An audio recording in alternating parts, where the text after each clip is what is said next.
My name is Judge Michael R. Casal of the law firm of Greenbaum, Rowe, Smith, and Davis, located in Roseland, New Jersey, and the main office in Woodbridge, New Jersey. I want to talk to you today about New Jersey motion practice, specifically in New Jersey, and specifically we're going to be dealing with civil and family motion practice.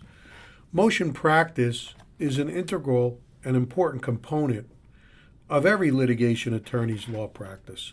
The New Jersey court rules, and specifically the rule book with comments, is the Bible for the litigation attorney. Yet, in my 20 plus years of experience as a trial judge in the busiest county in Essex County in New Jersey, which is Essex County, and as a judicial law clerk many years ago, it never ceased to amaze me that attorneys consistently ignore even the most basic rules of motion practice. Sometimes they get complacent. Sometimes they just get plain lazy. In this program, I will help you navigate the New Jersey court rules as to motion practice. This program will examine my top 10 issues with motion papers and summarize the requirements for the most common motions in civil and family law. So let's talk about the top 10 issues with motion papers. Counsel, please follow the rules. Do not piss off the judge before he or she even hears your argument. Make the judge and the law clerk happy and ready to receive your argument. Issue 1. Notice of motion. Please set forth all relief in your notice of motion papers. The notice of motion and notice of cross motion should state clearly all relief sought. The certifications of the parties must address each relief requested in the notice. Many times, certifications ask for relief that is not set forth in the notice of motion. Remember, if thou do not ask, thou shalt not receive. Next, please make the requested relief stand out.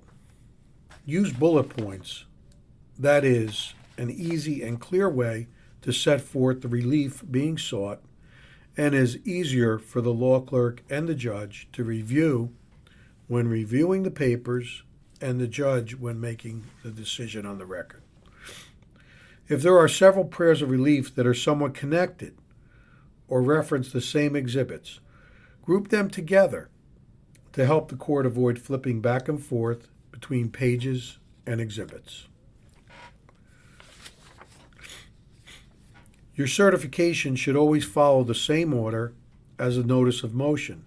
Start with your first request and continue sequentially. Non-sequential arguments take longer to summarize and analyze.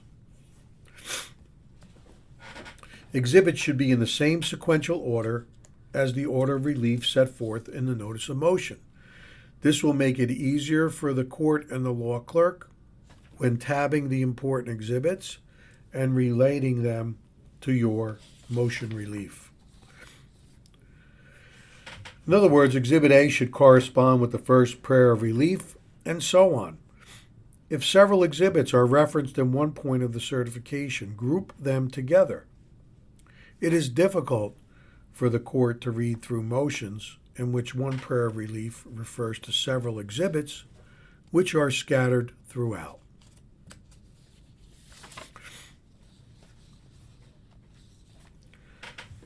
Now let's talk about the second issue, the exhibits. Make sure you tab your exhibits.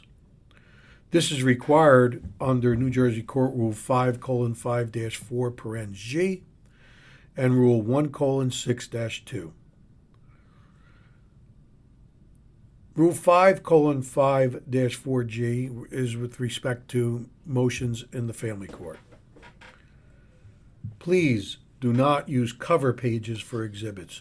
You should have tabs that will stand out. It is very frustrating for a law clerk and a judge to try to find out where the exhibits start in relationship to the motion, the body of the motion.